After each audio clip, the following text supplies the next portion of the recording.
of the ongoing trend regarding looking good, yeah, looking attractive, looking dynamic. So for aesthetics, of course.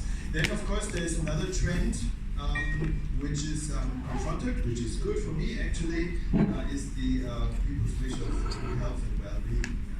This kind of body-mouth connection, right? You know that? There's a lot of growing evidence that dental health is directly connected to the general health.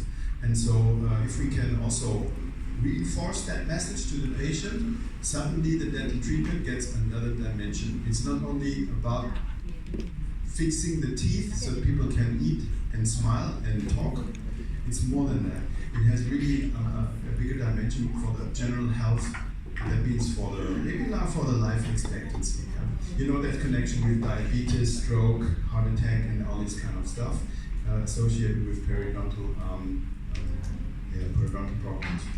Then, of course, people are more aware of minimally invasive procedures. So, according to the oath of Hippocrates, he said, "Primum non nocere," which is Latin and means "first, do no harm," which is again related to the way we prep the teeth or the ability to conserve healthy tooth structure.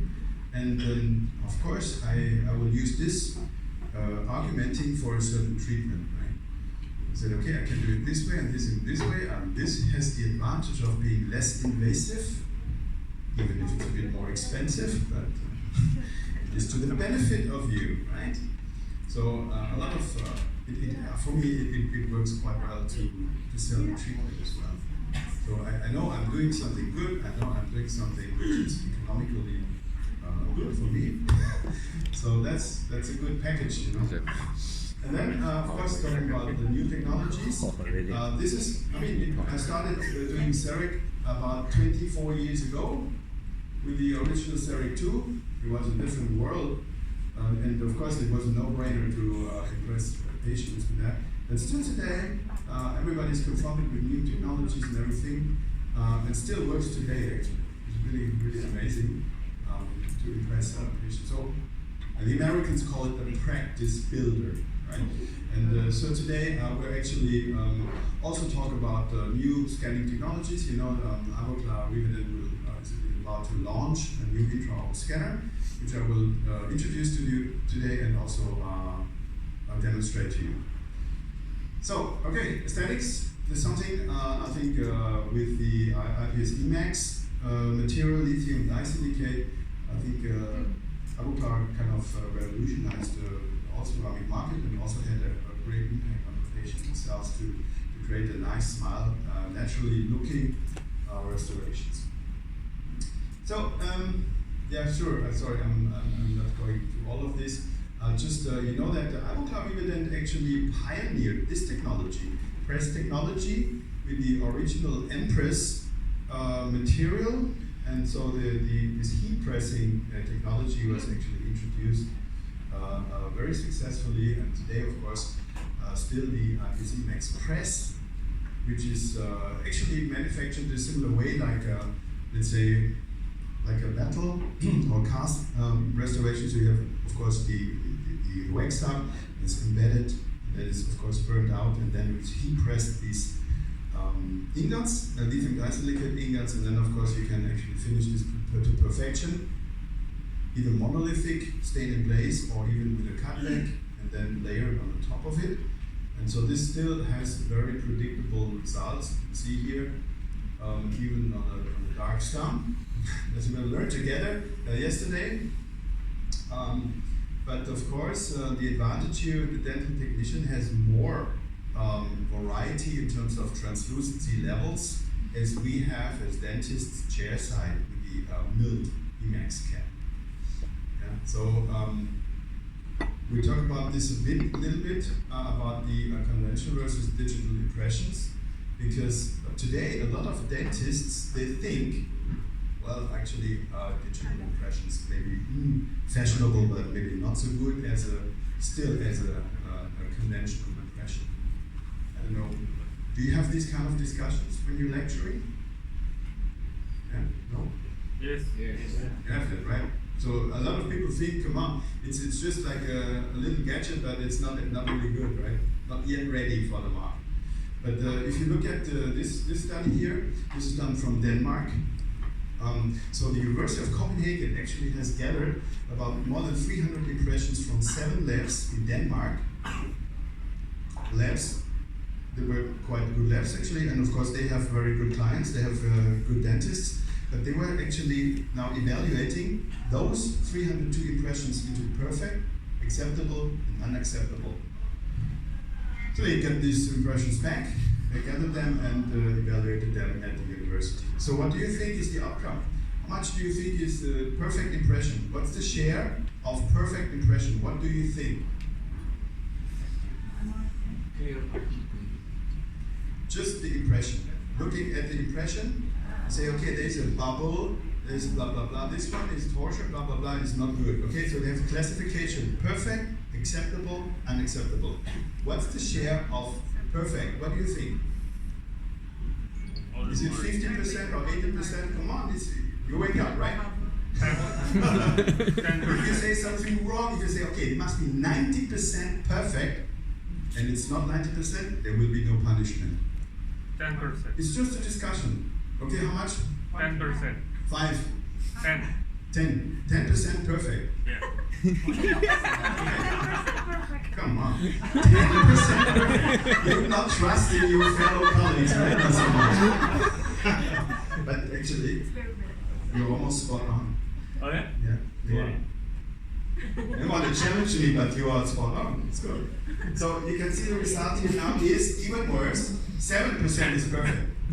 Oh. And 13% are acceptable. So the remaining 80% is unacceptable. So if you compare a new technology, of course I expect it to be better than the existing technology. But the existing technology is not that brilliant, in my opinion, because 80% unacceptable is not really impressive. It's rather shocking, in my opinion.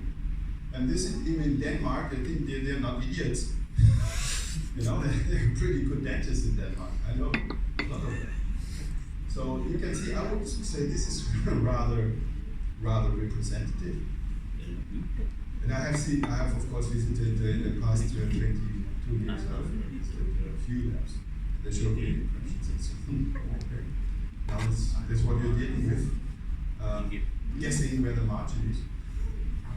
Okay, so this is definitely not so exciting. What was also interesting was 36% of those have been contaminated. And you can see, for example, just a few examples in that study, you can see this cotton roll soaked in blood and saliva. So maybe not the most hygienic option in times of COVID-19. So a lot of cross-contamination due to risk there. So that's not good. Okay, so when we look at back at digital technologies, of course, you know, already in 1973, the godfather of digital technologies, Professeur François Duret, a Frenchman, submitted his thesis about optical impression. Unfortunately, those days, of course, technology was not really ready, and he couldn't find a manufacturer to support him and to bring the product into the market. So it was only in the 80s when Professor Mörmann and Dr. Brandestini from Zurich actually developed the CEREC system when intraoral scanning was really ready for the market. But at the end of the day, as a clinician, you would like to see what's not only the accuracy of the scanner, you want to see the accuracy of the final restoration, which is either produced conventionally or digitally. And so there are a lot of studies out there now. So this is, we really have a lot of data to judge what's the outcome, what's the outcome of the restoration. I mean, I've done I've done restorations that were far from perfection with the original CEREC system. In Germany, they call it a stick of ceramic swimming in the resin. Kela. But of course, when you cement it correctly, when you cement it perfectly with a good bonding system and a resin cement, of course, then you can still have quite good longevity. We know that from the very old CEREC restorations, if it's done properly, then it still works, even though the fit was not perfect. As you know, at the end of the day, ultimately, the survival rate of any kind of restoration really largely depends on the caries risk of the patient.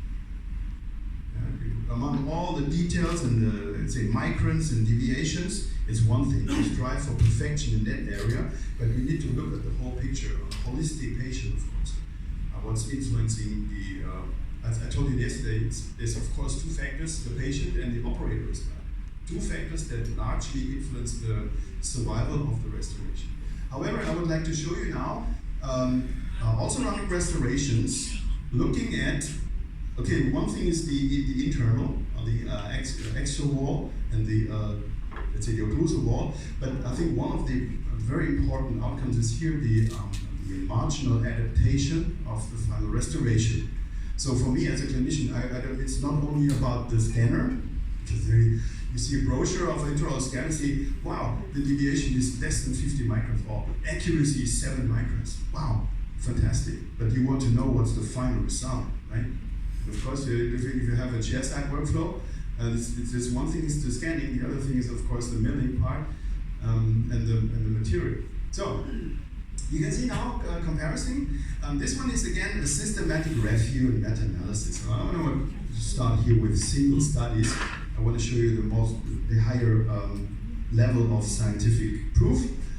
And you can see from conventional impressions, you can see from all those studies that have been included in this study, we have let's say an adaptation or marginal accuracy or deviation, how you want to call it, of about 59 microns. It's pretty good actually from conventional impressions, and from in vitro studies they have this, of course you usually measure this with a replica technique, and then you have about 80 microns. Now, how are the digital technologies doing here? Here you can see here 63 microns in vitro studies, and in vivo studies 56 microns. From all the studies they have evaluated here.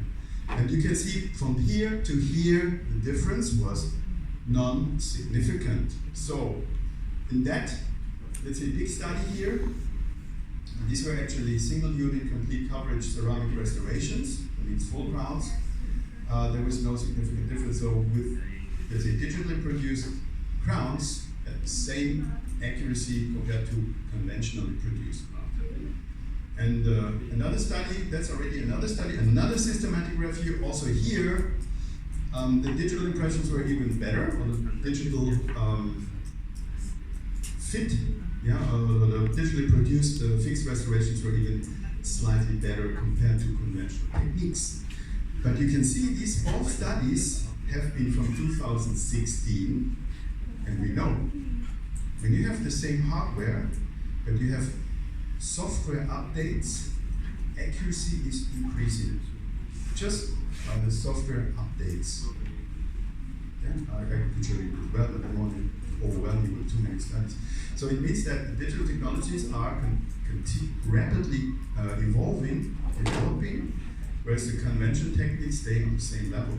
So in the future we can expect even better performance of scanning, milling, and all this kind of production. Okay, another interesting study here, this already from 2019. In addition to the accuracy, there's also a systematic review, by the way. They looked at not only accuracy, but also patient outcome. That means do patients have a preference for that? And also operator. What do you dentists think about this? So you can see now overall accuracy 67%. All the studies show the digital accuracy is better, superior. 80% of patients, or 4 out of 5 studies show clearly that patients prefer this. Of course, it's not very surprising because they don't like to have too much of impression material in their throat. And 80% of dentists would prefer that. Or let's say 80% of the studies investigated show a clear preference by the dentists for digital technology. Can you explain that? Because you could also argue why. I mean, dentists have to learn. It's a learning curve. They need to adopt new technologies, integrate it into the practice. So it's it might be a big hurdle or like a big step, but actually they really like it because it's much easier to handle, to read it actually. So you can see digital impressions are superior to conventional impressions at this current stage, and it will be improving even more. So there's a big potential. Ivoclasty is a very big potential in this market. And then of course we talk about intraoral scanning, left side scanning. And of course, when I ask dentists, are you doing zirconia? No, I ask them first, are you a digital dentist? Nobody says yes, okay. Are you doing zirconia? Yes, of course I do zirconia. I say, okay, you are a digital dentist. Because you are actually, because the zirconia can only produce digitally. So if you send in your impression, your conventional impression, it's gonna be lab scanned, and it will be then designed and milled from the zirconia disc, usually. So that's the fact. Okay, now today I will also do like a small demo with a scanner, as you can see here. It's of course very easy to use. As you know, of course I don't have to tell you, because you do it every day at chairside.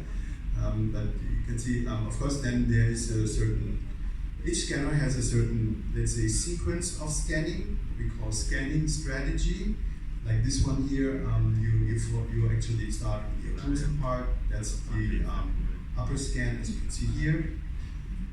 And then we go to the lower.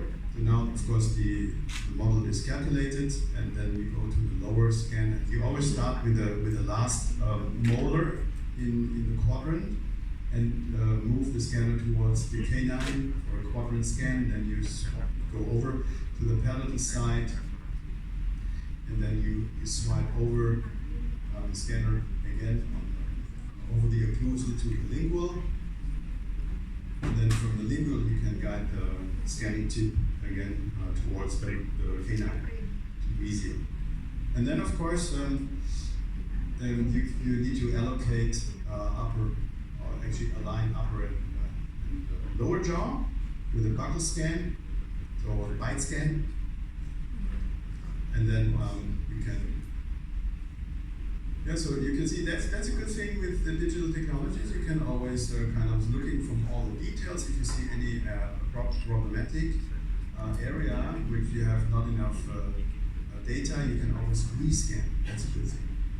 Now it's allocated upper and lower and done actually. So now, of course, you have very good possibilities now to actually check the clearance, preparation clearance. It's always a trouble for the lab, because they always need to, they know, of course, for Emacs you need to have at least 1 millimeter. If there is 0.5 millimeter space only, and they produce it like that, then you have this fracture.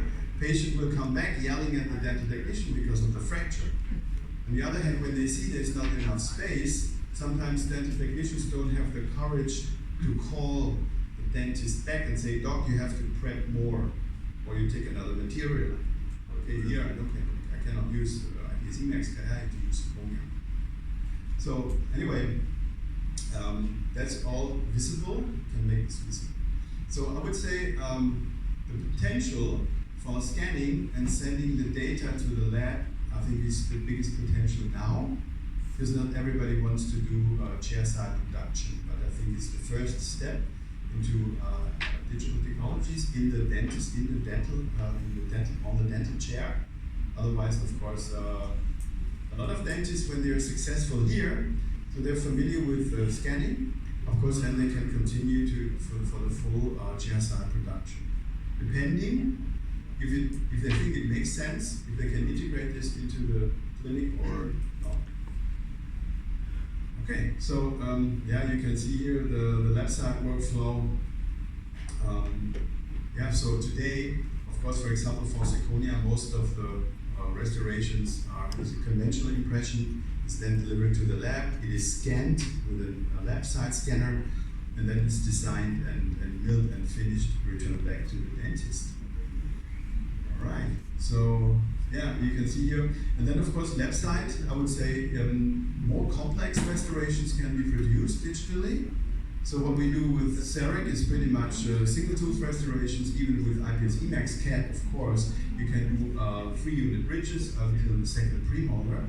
But of course, you can see here now, we can do long span bridges, full mouth rehabilitations, and even digital dentures. As you know, Ivoclar has actually just introduced the iLotion, where a full denture can be milled from one single disc, which is quite interesting here. Okay. Yeah, so of course there are more possibilities in the left side reduction. So I think left side reduction and chair side reduction can complement each other quite nicely, in my opinion. So usually I do the bread and butter indications, chair side, inlays, onlays, crowns and ears. And then for the more complex restorations, I send the data to the lab. Good, so as you can see here, yeah? So you see here, key is fast production, quick and easy, fast, monolithic. So anything from inlays, onlays, crown bridges, also abutments or abutment crowns, like abutment crowns, pretty much. And then the left side is more complex restorations, multiple units, high-end aesthetics, of course, also. When you have to do like a cutback, let's say anterior, of course you can do a lot of staining technique. I can do that, you know, with the, let's say, opalescent incisors, the edge, little crack lines, that kind of stuff I can do with the staining technique. But if I really have to do structures, like really solid mamelons inside there, then I need to do a cutback. There are CEREC guys who are crazy and do this also, but this is more, I consider this a hobby than not a profession. Okay, they are professional, but it's more like a hobby because it's not really, unless they can delegate it, or maybe practice that, of course, that's a different story. But anyway, you can see here, usually here you have blocks and here you have discs. And as I said before, this digital denture here is actually milled from one disc because it has the tooth part and it has the gingiva part. It's quite a genius technology. Good. So, and of course, this is very attractive, yeah, for one visit dentistry. In surveys, when we ask the patient, what do you think? Would you like to have this kind of? You walk into the door and you walk out 1.5 hours later with your permanent restoration, tooth color, no temporary. Would you like that? More than 80% say yes. More than 80%. I would like to have that. I would accept a longer journey to a dentist who is offering that. I would even pay more for that kind of treatment. So the desire from the patient side towards just one visit or single visit dentistry is pretty high, actually, very high. But of course, not for everybody. And this kind of stuff, and especially Americans, are delegating this nicely. Actually, I must say that it's quite professional. If you want to make, if you want to be more proficient with this, you have to delegate it to educated staff. Okay. So, and that's of course the workflow. I mean, you're all familiar with that, okay? For the chairside workflows, with scanning, designing, selecting the block. Actually, you can select the block beforehand. Then we mill it, and now we crystallize it. And as we have heard yesterday already, we have already a happy owner of the new Programmite CS6 chairside furnace, which I think is one of the really great product launches of Ivoclar. Has been launched at the end of last year. I have actually introduced it at the CEREC Master Course last year, and there was huge interest by the CEREC opinion leaders in Germany. So it's really good stuff. You know, it's a combination furnace. You can do crystallization and also sintering of zirconia, and all the time to do that has been reduced, of course with the same quality of the final restoration, because as you know, chairside, every minute counts. That's why. And then of course we place restoration, which is cementation. But there's one thing which is really true. If you have a bad scan, the resulting restoration will be bad. It is the same with exactly the same like with a conventional impression. So we need to have a good scan to have a good outcome. So what's the requirement? And this is really the same like for a conventional impression. You need to have good retraction of lips and cheeks. You need to have dry operating field, good retraction of gums. So all the prep margins must be accessible. There's nothing about, or there's nothing regarding subgingival scanning. And this technology is dead. You cannot expect this. No, I mean 4 years ago there was a prototype at the IDS introduced by a dental company, subgingival scanning. I thought this is pretty cool. Gosh, I don't need to do any retraction cords. Okay, I can actually scan through the saliva, through the blood and blood coagulated blood. Scan through. It's cool. Doesn't work. It was ultrasonic technology, but it has been abandoned because it's completely inaccurate. Doesn't work. So you have to deal with the existing technologies. But anyway, so that's the same thing for scanning. The preparation of the operatory field, retraction, everything is pretty much the same as compared to a conventional impression. Yeah? So the scan is only as good as the preparations. By the way, the preparation, of course, you mentioned yesterday about the preparation, right? There's actually a study, I don't have the time to talk about it, but there's actually a study from Walter Rennie from the US, and they could correlate good preparation, good fit, bad preparation, bad fit. Very, very good, and it was highly significant, this correlation. Okay, so again, what's the name of this product? Okay. Yes! It's not only Optragate, it's Optragate for scanning. You're a fast learner, I must say. Huh? Yeah, you can get Optragate. Okay. No, it's, of course, you know we have now this kind of marketing stuff, okay? We hire more and more people to take care of this kind of things. Okay. Good, so of course, it helps quite a lot with the Optragate because it's really kind of retracting the buccal corridor. The buccal corridor is open, and now you can also, for the buccal scan, this is quite good. Of course, you need to explain everything. Now, that's really one thing, also with the Optra dam, or let's say with the rubber dam. If I throw anything into the patient's mouth that they don't know, they're scared. And then the patient say, oh, my patients don't like rubber dam. Of course, if you don't explain it, you need to sell it. Say, do you want to have a better restoration, more quality? I can give it to you, it's very, very easy, you can relax, blah, blah, blah. Do you like it? Nobody ever said, no, I don't want to have that, I want to have a lower quality, and this kind of things. Yeah, so, didn't you explain it? Okay. This is for you, I have some new technologies, very cool stuff, look at this. And then, of course, you already become a hero for your patient. It's easier to sell cheaper.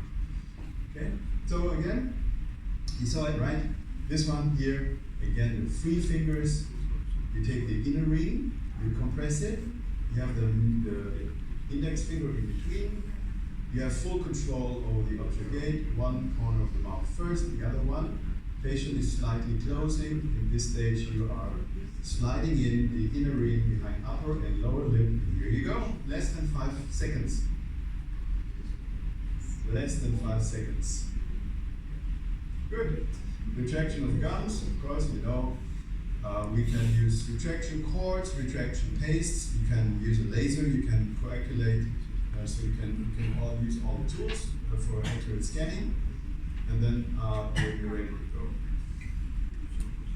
Okay. Yeah, so you can, of course, always prep, if possible, supragingival margin. If you have subgingival margin, I showed yesterday, there's always the option of have a proximal box elevation, for example. And then you're fully accessible, you have better scans and also better impressions. So this is the next step, send to lab, proceed with the chest arch. Okay, advantages of digital dentistry, very clear. I can visualize everything. So this is good first also for myself. I want to see where I have lacking data. I can always go in, rescan that area only to improve that. I don't have to start from scratch. I can always optimize it. Is a big advantage over the conventional impression, because for me it's very difficult to read it's much more difficult to read an impression actually too. And you can actually, you know, make it big, take it around, it's all in color, and always, so this is my own visualization. Then I can correct it, patient is very happy, yeah, because I can actually I don't need any impression material in the patient mouth. I can communicate that. So that's pretty good. I can show exactly the patient what I need to do. So actually I'm not only scanning to have a preparation scan, I scan beforehand. I scan the patient when he's arriving the first time in the dental office. I can diagnose, I can tell him about the wear, I can monitor the wear, or erosions. So let's say I give him advice what to do to avoid erosions, and then half a year later I take another scan, I can overlap the scan, I can diagnose, are we on a good way or is the erosion going on? So I have kind of a quality control, and I can all communicate this to the patient. So there are numerous ways of improved diagnosis and also communication with the patient. Really good. You will see this is very well received by patients. And it's predictable. Yeah, I showed you about the results that can arise from the first step of data collection. Good. I would like to jump into the material side. I know today I think the trend is our friend. Yeah, everything becomes more visual. People taking a lot of selfies, also in this room. People want to look good. Of course, it automatically enhances the desire or the demand for aesthetic restoration. Again, the trend is our friend because we are the aesthetics providers.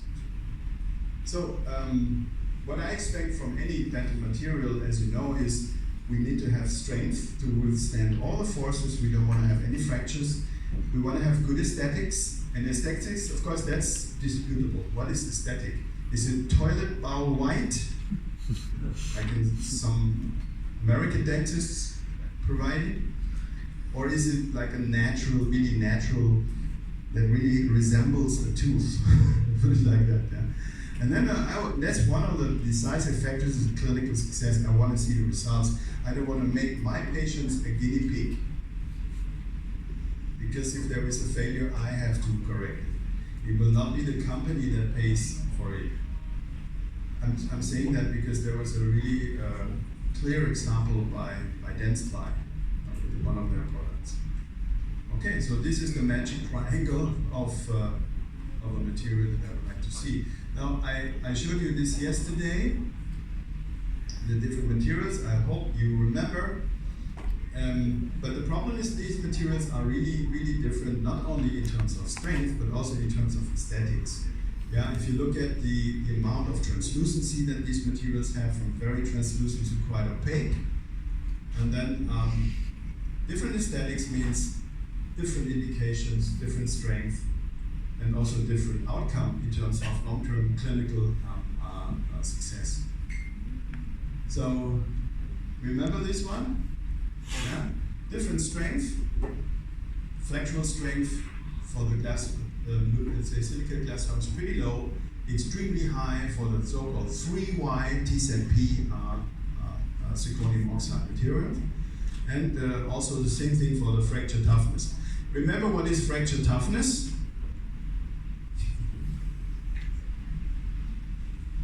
If you have to describe fracture toughness, what's that?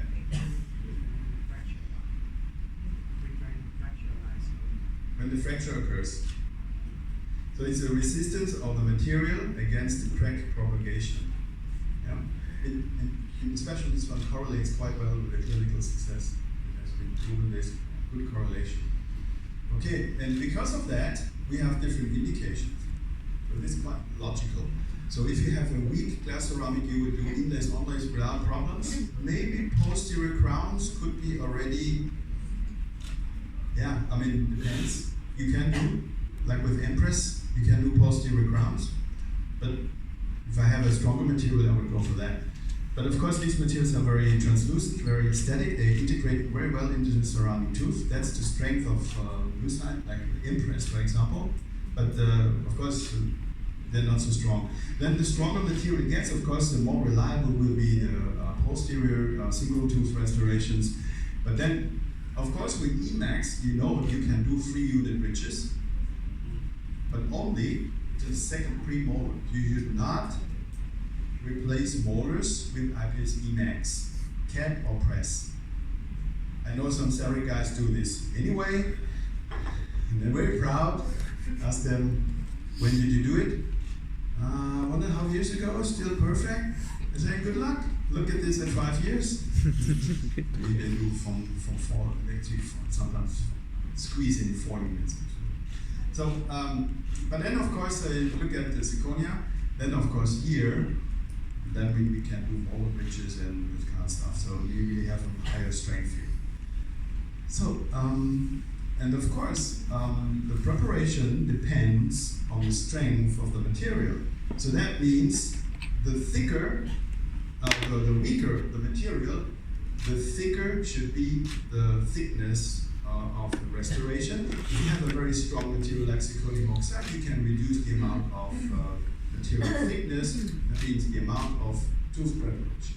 So if you look at his Empress, yeah, you need to have at least 2 millimeter thickness on the occlusal.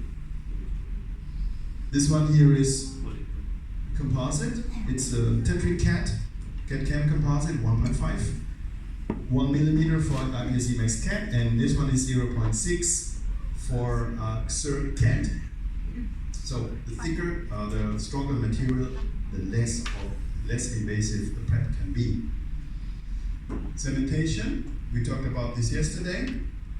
Yeah, so to wrap it up, weaker glass ceramics have to be reinforced by fully adhesive cementation, whereas stronger materials, you're more flexible. You can also go for self-adhesive or even conventional cementation. Okay, now let's talk about aesthetics. What does actually an all ceramic that is aesthetic resembles the natural tooth? And the optical properties of the natural tooth is the following. The natural tooth is fluorescent, so when it's exposed to ultraviolet light, it becomes shiny. The natural tooth is, if it's complete, non-abraded, opalescent, so you have that bluish appearance here. We want to mimic that. And also, translucency. We need to have a good range of different translucencies to match any clinical case. So these are the 3 desired optical properties that we need to, or that we can expect from a good dental ceramic. And of course we also, we try to cover that in our direct restoratives as well. If you just look at IPS Empress Direct, we have different 5 or 6 different translucencies. We have opalescent shade, so we want to really copy nature. But our daily life is like this, yeah? So we have really different background. We have strong discolorations here as well that we need to deal with, and we need ultimately to integrate our restoration and improve the smile. So, which factors are influencing aesthetics? And this is something where dentists really are sometimes mistaken, and we need to educate them. So first of all, and one of the very important influencing factors in the dentin color is the background, which is highly influencing the final result. Then we have the color translucency of the ceramic. The thickness of the restoration has also a very big impact. And the luting material. Yeah, yesterday I showed you how we can influence the final outcome with the resin cement. I gave you the example of very link static, but it only works when you have a thin restoration which is translucent. If you have a thick crown on top of it, there will be hardly any influence of the cement.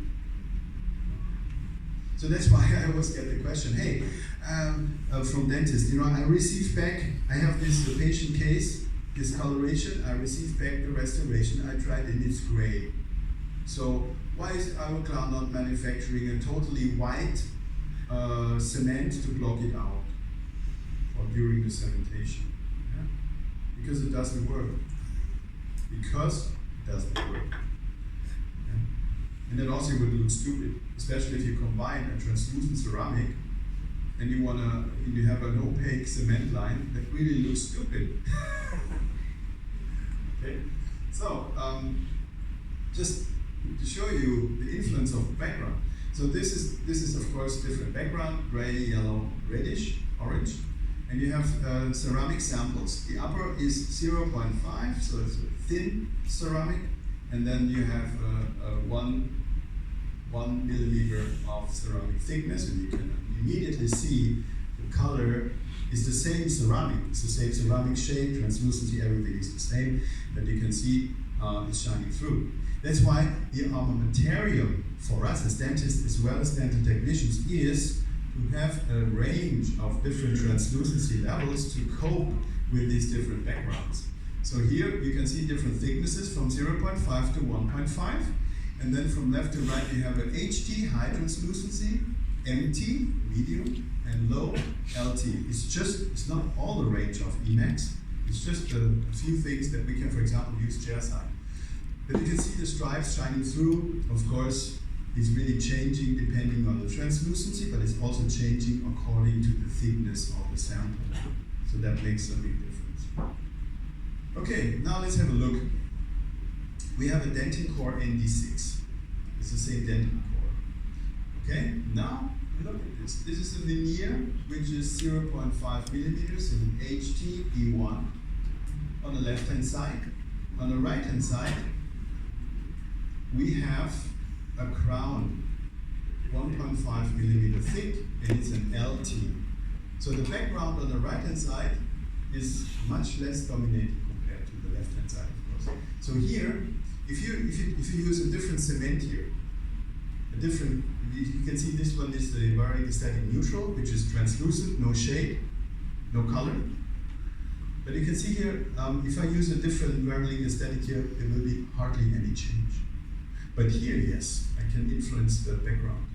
The background here is getting quite dominating, as you can see here, because low translucency, low thickness, and I can influence with the cement here, but here not so much. So dentists need to understand this kind of connections here. Here you have same dentin core, ND7, but we have a 1.5 millimeter LT crown, and here you have the same crown LT, but you have a different shape. Now this is the influence of the shape. So we keep the thickness constant, we keep the translucency constant, but we change the shape, obviously. Yeah? So there are many ways of influencing the background, but the background is one of the key issues that are always come into play, always. Background is really something challenging. The problem is, most of the dentists are not telling the dental technician about the background, which is the most important thing. Why? Because they're not used to it. So I have not learned at the university that I showed the dental technician the background. I have not learned that. I don't know, did you? Did you? Were you taught at the university that you should communicate the stump shape to the dental lab? Were you taught this? No? Yes or no? I just want to know if I was at a very bad university because everybody else learned it. But obviously I get so many questions about this because I think there was, when I asked in a room with 100 people, I would say that 70% say, I'm not happy. Let's say, occasionally are really not happy, or even more, that with the restoration that comes back from the lab in terms of color. Okay, good. So what we communicate, of course, is the target shade. We tell them, okay, the patient wants to have an A1, please do it.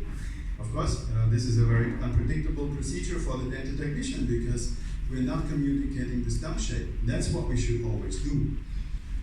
So Ivoclar has this kind of system, the natural dye material. So we have that shade guide. We have the corresponding material that the dental technician can use to create stump. So he can actually simulate the situation that you have with your patient in your office. And this is exactly what we should do. So you have very, very bright stump shade, ND1, to extremely dark stump shade here on the right hand side, which is almost grayish black. But of course you have these kind of situations, as you can see on the right side. So these are the stumps that can be produced by the lab, and now the dental technician can actually try of course he would have some experience already, that he can do the final try-in and then really send out the restoration. If it's perfect on that die, it will be also perfect on the patient's stump in the mouth. Yeah? So that's the idea, and then that would make life much easier for the dental technician, but also for the dentist, because it's not nice when you try it and then you try your best to kind of influence the shade, and if you fail, then you have to tell the patient, no, I'm sorry, it's not looking good, I don't want to give you this restoration, we have to send it back to the lab. It's frustrating for the patient as well. Of course, you would never admit that it's your fault, of course. You would say, hey, dental technician, no, look at this, these guys, they cannot actually match the color. Yes? A few years ago, I thought this man from Max at the back. That's the people. This wheel, you mean? Wheel. I'm trying to find it, but it is a one. It's a man. There's a table. Yeah. According to the natural die, and you one line, and then you use the corresponding unit. Yeah. This value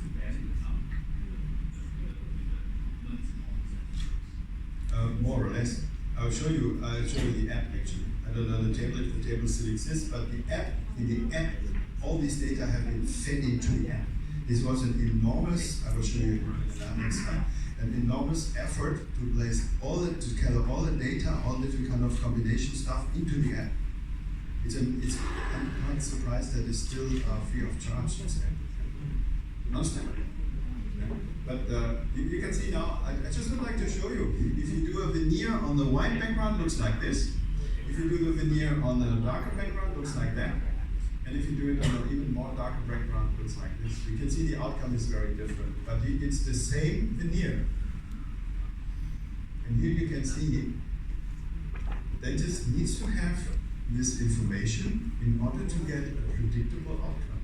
Otherwise, of course, he would do his best, but he has the lacking information. So he's actually almost working in the dark. A bit exaggerated, but it's like that. Okay, so and now I would like to show you dealing with black stumps. Of course, there is always the option to opaque it chairside. Yeah, to use the IPS Empress opaquer. But of course, it will be more predictable if the dental technician is blocking it out by using a very opaque ingot. Okay, and the most opaque ingot that the dental technician has for the IPS Emax system is the HO. Actually, two ingots, HO means high opacity. So here, you would press the core and completely block it out. But then, of course, you would still want to have some translucency and natural tooth. So this can never be monolithic, of course. Yeah? So it also always needs to be layered so that you can get on top of the opaque, it's called dentin core. You need to have some nice enamel, and he would do this here. Yeah? For example, depending on the clinical case, he would here, of course, have layered enamel and then create this incisive opalescence and translucency. And you can see here now the dark stumps have been blocked out to a very nice restoration that can really match the different translucency and this kind of play inside with the mamelons and so on. So it's possible to create high-end aesthetics even with a very, very, let's say, disadvantaged, let's say, starting point. This coloration is something I will not do chairside. So for this kind of indications, definitely I need that. Right. So and because of this, you can see there's so many factors associated with it. So you have different stump shades. You have different thicknesses of the restoration. Sometimes you have a veneer and a crown side by side. So for the thin veneer, you replace enamel, you would use an HT ingot, but maybe for a crown side by side, you would use an LT. If you do it monolithic, if it's just colored, you can try with NO, but that needs to be layered. If you have a very severe discoloration, you need to go for HO, also needs to be layered. Okay? So when I can do chair side ears, I can handle, let's say side by side, a veneer and a crown, I can do that, but I need to know how to do it. So, and you can see here now indications, so all this kind of stuff is again, different factors associated with each other that makes it complicated. And this is why I will put all the data together into an app. And the app is called Shade Navigation App. Surprisingly, it's free of charge. You can download it from App Store or Google Play. And then you just need to enter the information and you get a pretty good idea of what kind of block or ingot you can select. Okay, so the first step is you have to enter the target color. That means what color would you like to have, and that depends on the neighboring teeth that you need to match to. So you enter the target color, in this case an A2 here, and then of course you need to indication, you have veneer, inlay, onlay, crown or coping. Let's go for a crown, then the die shape. And that's important. Let's see, the stump shade need to be entered, and then that's based on the ND shades, right? I showed you. So let's say, yeah, you take maybe ND3, ND4, something like that. Here you take an ND2 as an example. And now the next step would be the layer thickness. You need to kind of measure or guess how much of space you have in your prep. So it would be maybe, I don't know, maybe 1 millimeter. And now the last step would be the material that you're going to use.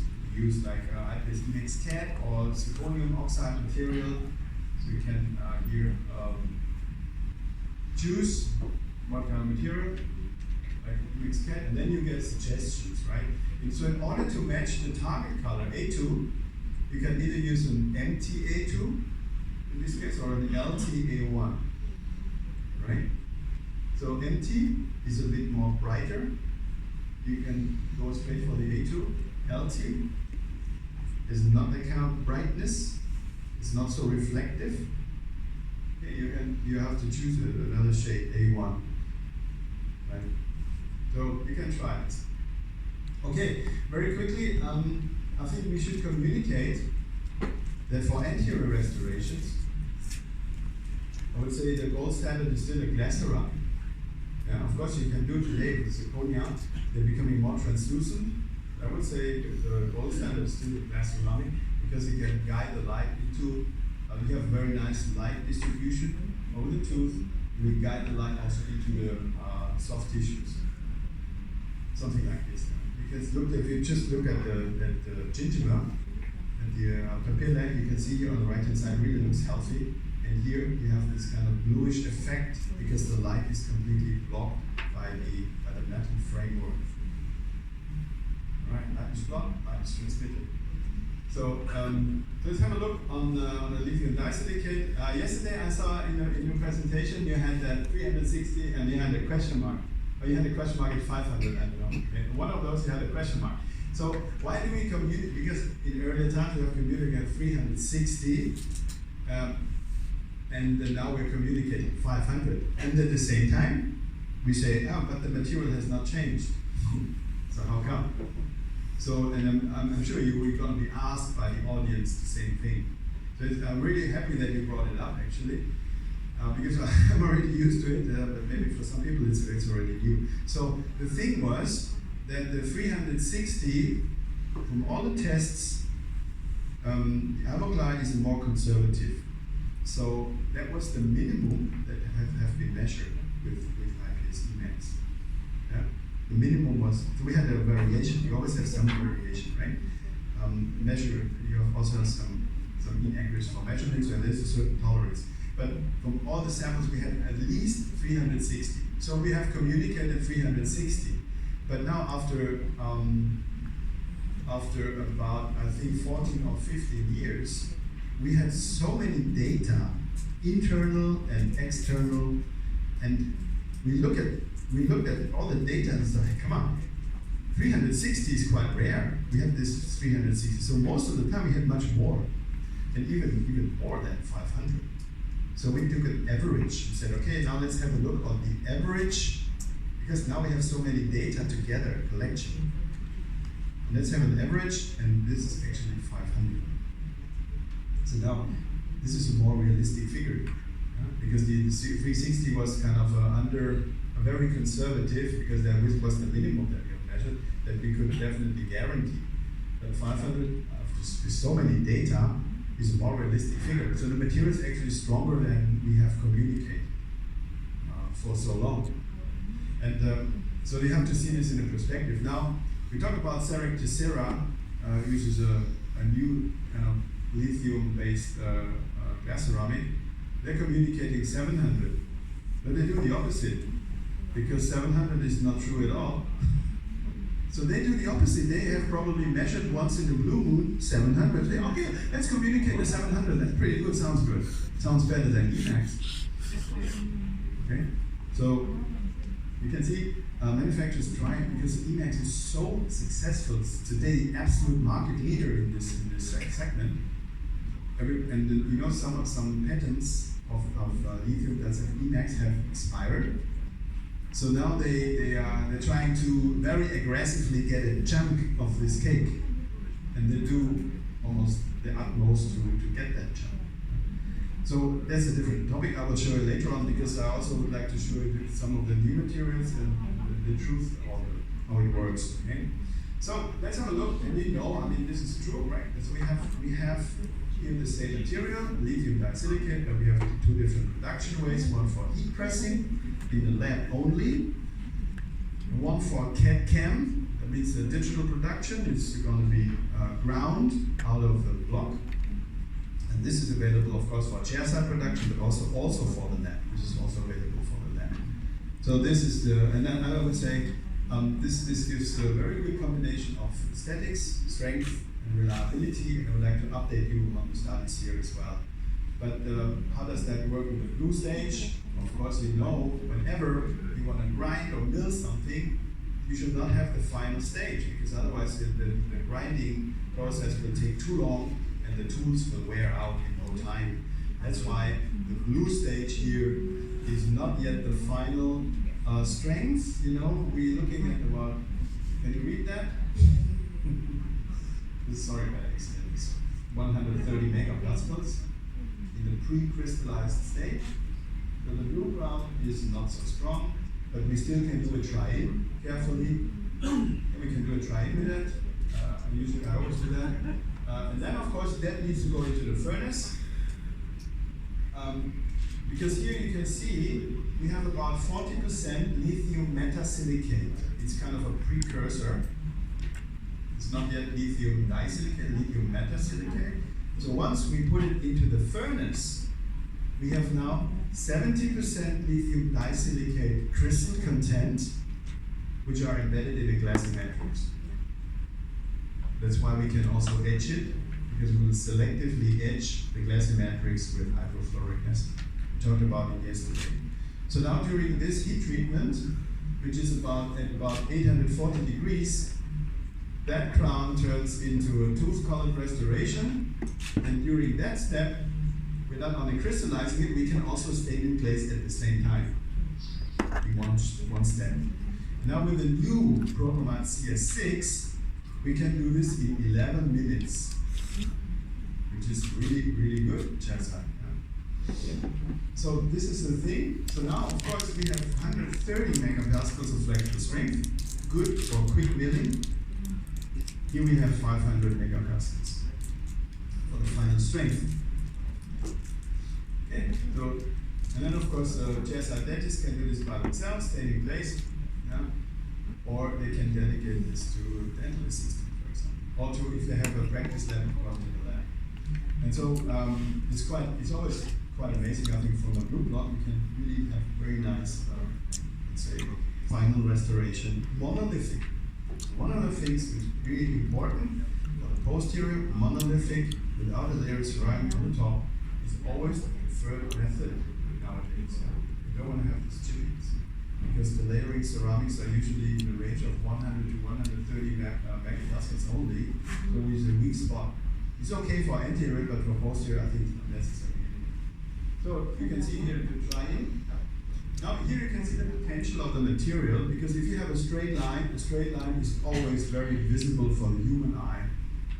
That's why for our anterior restorations, direct restorations, we usually make a scallop bevel to cheat the eye. But here we cannot do this. Okay, we have a straight line, but you can see it integrates just very nicely. I mean, here is a close-up without saliva. If it's topped by saliva, you cannot see it. It's quite stable. Okay. Indications I showed you before. There is an interesting indication here, a tabletop or occlusal veneer. And I know this is a very good technique I like to use to raise the video. When you have like a severe erosion, for example, you can really nicely, you just cover the occlusal surface, build it up, bond to it. You don't need to prepare, almost no preparation. And then you can, that's a good thing. Yeah? And the thickness of these restorations is just 1 millimeter. But most of the time you don't need to prep 1 millimeter because of the erosion, the enamel is already gone. Okay, so here you can see here, of course, it's a chair side. We look at the HT, MT, and LT. And maybe this one here. This one is actually the opalescent ingot. It's called Impulse. It's quite good for young kids, or not kids, for younger people who have a fracture maybe, because it has this kind of opalescent effect. So you should only use this to replace the enamel, but you should never do a crown, because otherwise you have a blue crown. So this is only for thin restorations, talking about veneers. And the MO actually is too opaque. So this one is too opaque, in my opinion, chair side. So this is more for the lab, needs to be layered. Okay? Question?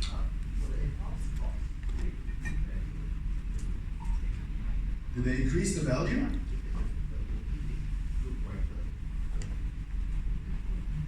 No, they're more bluish actually.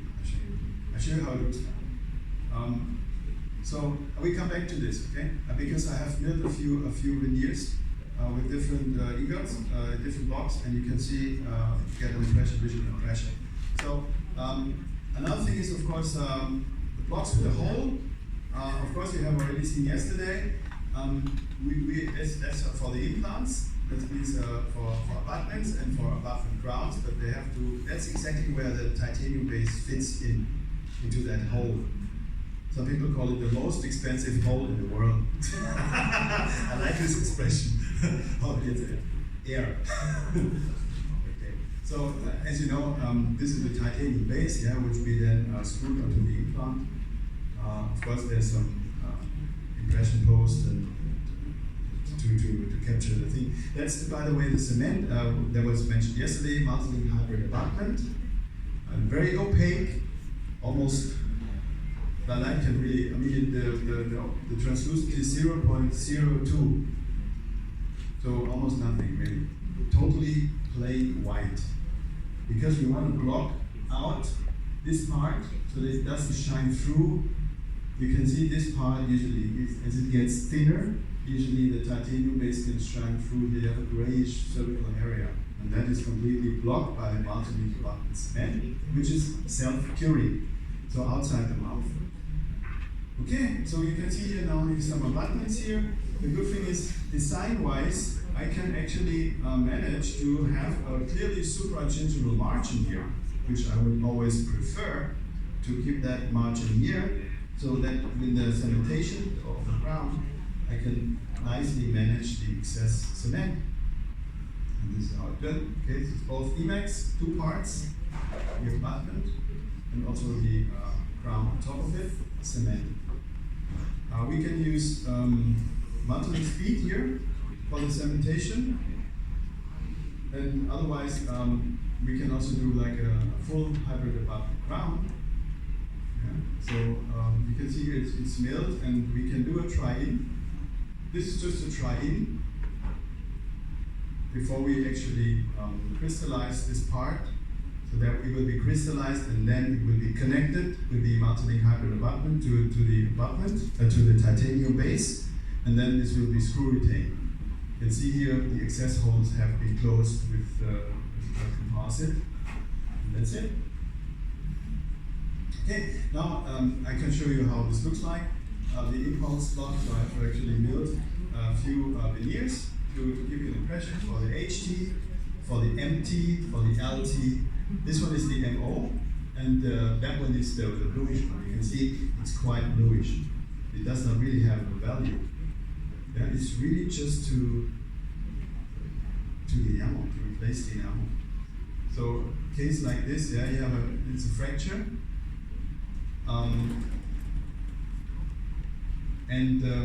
Of course, what you also can do here is you could do like a core build-up, direct core build-up with a dentin shape. If you don't want to have too much bluish on one corner, yeah? You will see the outcome here. That area is quite bluish, but actually sometimes you have this variation. Anyway, so the patient was very happy, and you can see that kind of bluish effect, including this halo line.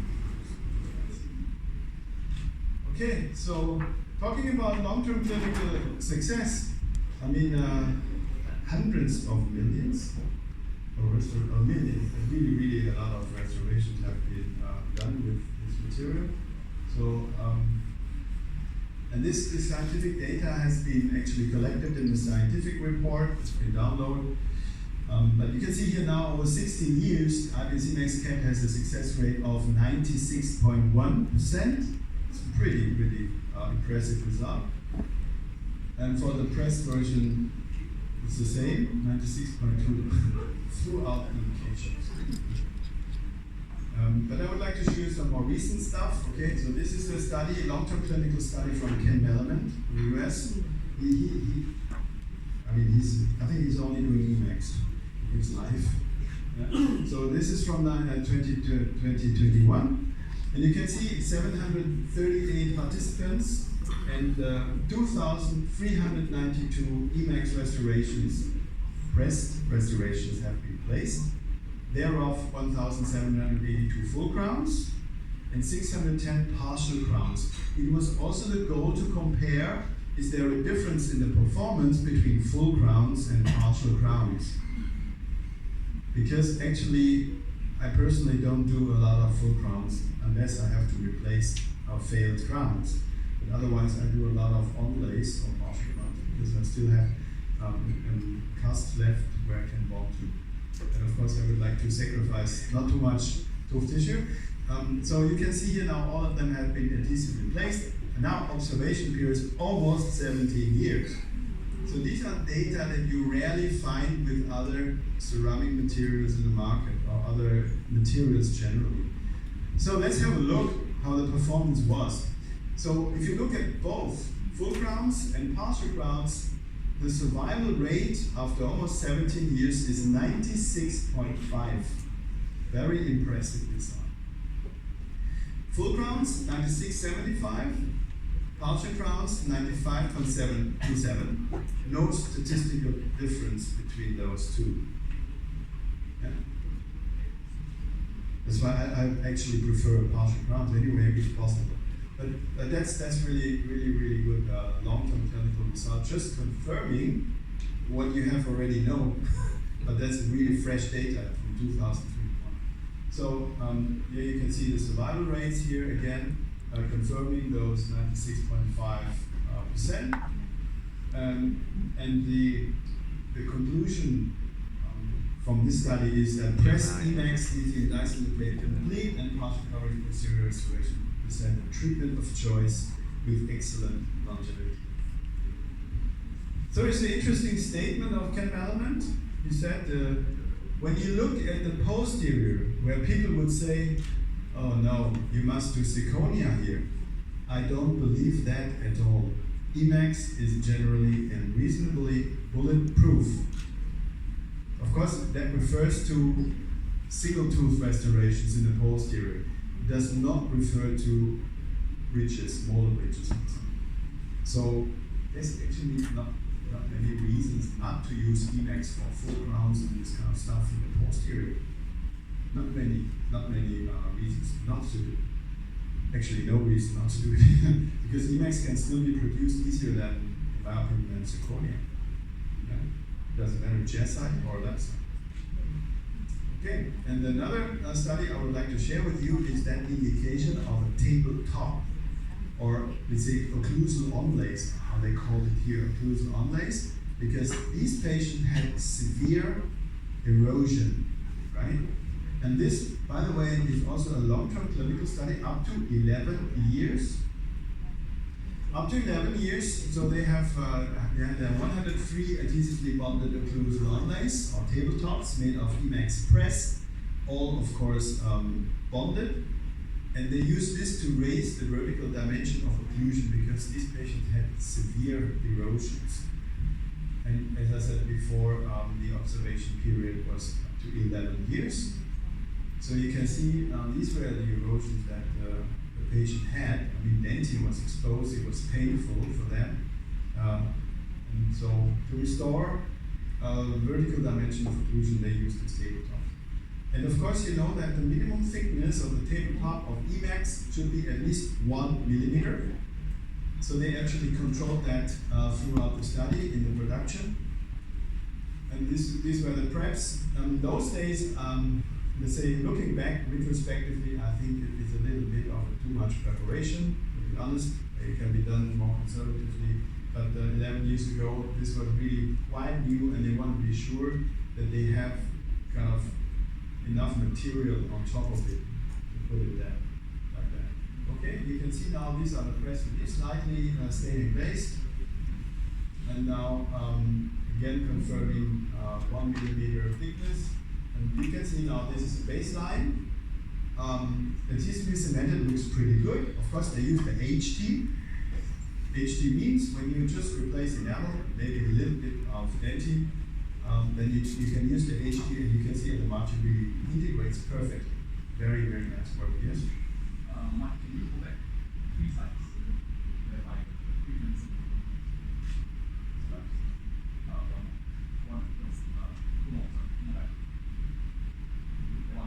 Yes, that's right. Okay, so then at the top crack, this case, right? Yes, yes. Would you recommend not cracking the chamfer? We just clear the intercostals and totally flatten it. Yeah. I would, yes, exactly. You know, one of the things with the chamfer, of course, doing the cementation is very good because you have a defined position, so that's easy. But the problem is that biological cost is much higher. So I discussed this with Daniel also, and I know there's some studies looking at the fraction strength of these restorations with different prep designs. If you, I would say you just double this area, slightly double down, slightly. And that's it. And that's it. I would not do a chamfer in this case. It's clear that you clear the proximal contact. We use a interproximal action just to clear off. Yes, I would do that. Yes, I would do that. Yeah. I would do that. Yes, because then you have a more predictable contact point. Because I don't know exactly when you go halfway, it could be halfway on the contact when you just do like that. That's it. I mean, the reason I ask is because I had a case. The patient is basically clean, but the home, she's a Singaporean, and she only had 10 days in Singapore, and she needed a full mouth reconstruction, so we had to take her in 10 days. Given that we prep, we actually have anesthetize, we have clean preparation force. It takes off effort. So if by just clearing the proximal, leveling off, and then scan depression, it's very fast. And then the technician Yes. just make the I would do it this way, for sure. Because I know, I mean, maybe if you have some time, I can show you the study. It also is good for the restoration. It's not, you're not compromising the strength with that. Actually, when you do this one is actually for the ceramic. If you just think of ceramics, this is not so good for the ceramic, to be honest. Because you have that curving down. This is exactly what is actually not so good for the ceramic. If you look at finite element analysis, the stress concentration, this is not so favorable compared to a more flat restoration with a bevel. And it will be also more conservative. So I agree with you. Did you ask, I mean, did you ask Daniel why he even prep his really, I mean, it was so new at the time, this indication. It was not even indicated at that time. The indication came later on. So you try. Yes, you want to be on the safe side regarding material thickness and everything, because the studies that I could show you, and these are in vitro studies, mechanical studies, were not yet available. It was at the time, you would say, okay, I want to be on the safe side. But in the meantime, he would also not really like this anymore. Sometimes even I get criticized when I show this. And I said, sorry, I'm showing you here a case, it's a published case by Daniel University of Munich, and this is the case he did. But of course, in the meantime, I would be more conservative also. I mean, I would yeah. Yes? Sorry, I'm a bit confused then.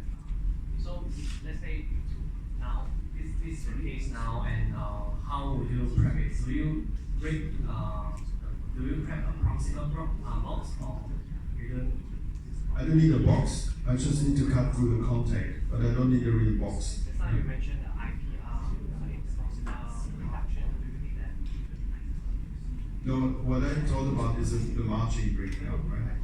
But in this case, There should be always defect-oriented prep. Yeah.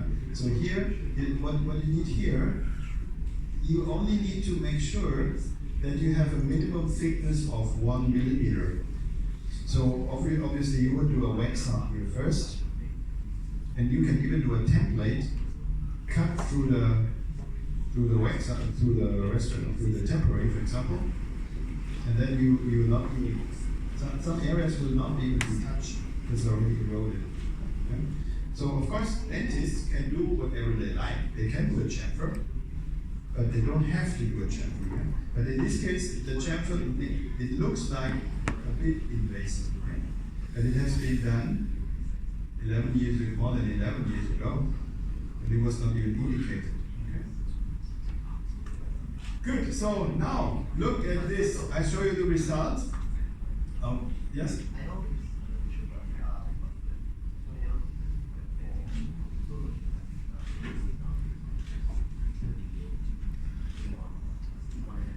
Yeah, it's 1 millimeter thickness still. Yeah.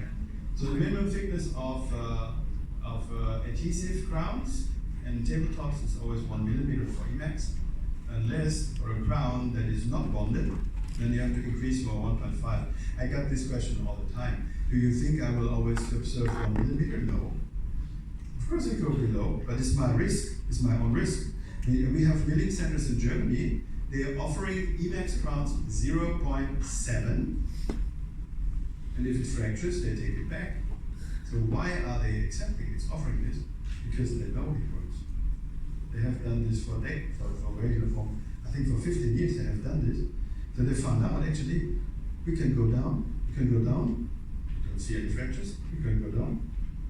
Now they offer 0.7. Yeah.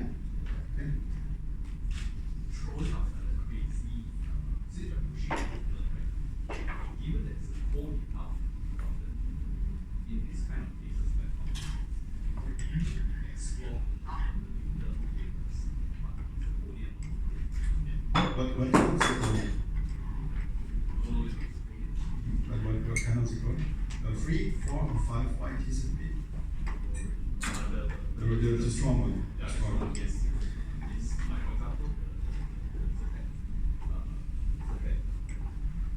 Yeah, and we talk about it, yeah.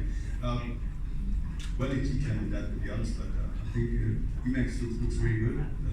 This would be more experimental, in my opinion, because now I know this works. And by the way, if I have to raise the video, it doesn't really make a difference because I don't have to prep much. Because I'm just adding on it, you know what I mean? Of course, it makes a difference if I have to really cut away 1 millimeter. Makes a difference, or if I just place a millimeter of ceramic because I want to increase the video, because then I don't need to prep that much anyway. But we have still, I think we still have a, let me check, we still have a Q&A session. Yes, we have an interactive discussion, sorry. Of course, I like to answer, but I like to go through, because you know these guys in the back, they're begging, they want to see, what the hell is the result after 11 years for these tabletops? Sorry, I come back to the question. This is 11 years now. This is a thickness, okay? It's like a gift, okay? I want to unfold it slowly. Give you now the result. Ready? Okay, baseline I showed you. You can see after 108 months there's a little bit of some wear, facets, but that's normal. Because we also have, even our teeth with attrition, of course we have wear facets. So that's a pretty, let's say, a more physiological wear on the ceramic. And you can see now